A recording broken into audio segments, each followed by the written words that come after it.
If you've ever looked at two Chihuahuas side by side and thought, wait, are those even the same breed? You are not imagining things. One can be sleek and shiny with a coat like polished suede, and the next looks like a tiny long-haired show pony who got lost on the way to a dog show. Same breed. Completely different look. So today we're sorting out the actual types of Chihuahuas, the official ones, the ones everybody argues about at the dog park, and how to figure out which type actually fits your life. By the end of this, you'll know the two coat types the American Kennel Club officially recognizes, the three head shapes people use to describe Chihuahuas, how big each one tends to get, what grooming really looks like for each, and a couple of honest things worth thinking about before you bring one home. One quick note up front, I'm a Chihuahua mom and advocate, not a veterinarian, so anything health-related in this video is general information meant to help you ask better questions at the vet, and it isn't medical advice. Here's the fun part about this breed. For such a tiny dog, the Chihuahua comes in a genuinely wide range of looks. You'll see different coat lengths, different head shapes, a whole rainbow of colors, and a surprisingly big spread in size. A lot of new owners assume a Chihuahua is just one specific look, usually the little apple-headed one from the movies, and then they meet a long-coated deer head and get completely thrown. So let's clear it up, starting with the only part the official breed standard actually cares about, the coat. First up, the smooth coat Chihuahua, also called the short-haired Chihuahua. This is the one most people picture. The fur is close and glossy, with a little ruff of slightly thicker hair around the neck and thinner hair on the face and ears. My boy Keto is a smooth coat, and I can tell you these dogs are wonderfully low maintenance in the grooming department. You'll basically never need a groomer for styling. Now here's the catch people don't expect: a short coat sheds. Quite a bit, actually, for such a small dog. So you'll still find tiny hairs on your couch and on your favorite black sweater. And because they carry so little fur, smooth coats feel the cold fast. Keto starts shivering the second the air conditioning kicks on, so a soft sweater indoors keeps him comfortable. Those thinly furred spots can also be a little more sun sensitive, so shade matters on bright Florida afternoons. On the plus side, smooth coats come in just about every color you can imagine, and they only need around half an hour of play or gentle exercise a day to stay happy. Then you've got the long coat Chihuahua. Soft, sometimes slightly wavy fur, a feathery plume of a tail, fringed ears, and a fuller ruff around the neck. My girl Coco is a long coat, and people always assume she's way more work than Keto. Here's the surprise. Long coats often shed a little less than smooth coats. The trade-off is brushing. A gentle slicker brush every other day keeps the mats away, especially behind the ears and along those feathery back legs where tangles love to hide. One thing that catches new owners off guard is that a long coat takes its time. The full adult coat can take 2 to 3 years to really come in, so a long coat puppy might look almost short-haired for a while before that gorgeous fur finally shows up. If you brush a little and often instead of waiting for a tangled mess, grooming becomes a calm few minutes together.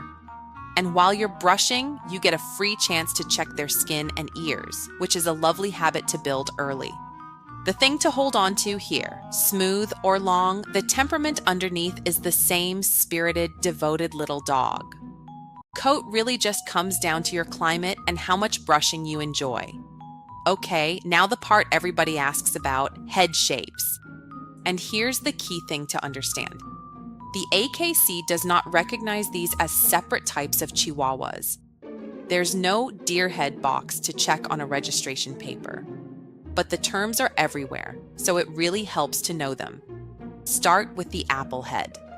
This is the rounded, domed skull described in the official standard, paired with a short muzzle and those big, expressive eyes. It's the show ring look and the most common one you'll come across. A couple of apple head specifics worth knowing. That short muzzle means the teeth are packed into a small space, so dental care matters a lot for these dogs as they age. And some applehead puppies are born with a soft spot on the top of the skull called a molera. It often closes as they grow and usually isn't a problem on its own, but it's always worth pointing out to your vet during checkups. Next, the deer-head Chihuahua. These get their name from a longer face and taller, more upright ears that genuinely do look a bit deer-like. They tend to run a little larger, sometimes reaching 8 to 10 pounds, and a lot of owners describe them as confident and wonderfully easygoing. Because that longer muzzle sits outside the breed standard, deerheads can't compete in conformation shows, but they make absolutely fantastic family dogs.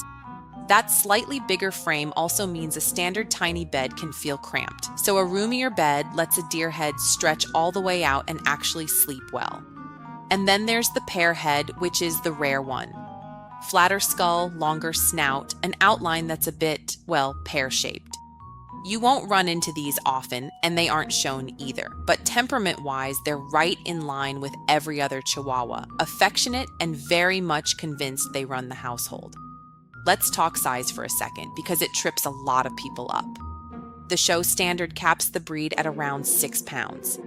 In real homes, most Chihuahuas land somewhere between 3 and 7, and deerheads can go a touch over. My littlest Bodi is about 3 pounds soaking wet, so I know firsthand that the very small end is real, and it does come with a bit of extra care. Which brings me to a gentle warning. Teacup, micro, applehead teacup are not real types of Chihuahuas. They're marketing words. Extra tiny can sometimes mean extra fragile. So a good breeder or rescue will always be upfront with you about a dog's expected adult size and health history. Tiny dogs are wonderful. Just go in with your eyes open. So how do you actually choose? Honestly, it comes down to your life more than the dog's looks. Owners who'd rather skip regular grooming tend to love a smooth coat for its simplicity. A long coat is a joy for anyone who doesn't mind a quick brush every couple of days and adores that fluffy look. Want a slightly sturdier dog with a bit more confidence? A deerhead might be your match. And for that classic petite lap companion, an applehead is the timeless pick. Whatever you land on, you're getting the same loyal little shadow who is fully convinced it owns the place. Here's what I really want you to walk away with. Every one of these types of Chihuahuas, smooth, long, apple, deer, pear, is the same big-hearted, opinionated little dog underneath all the labels. Pick the coat and the size that fit your home and your weather, and the personality comes free with all of them.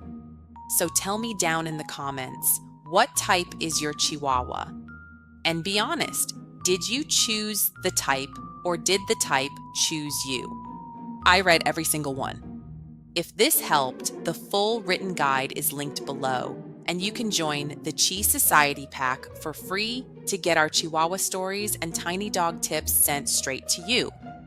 I'll see you in the next one.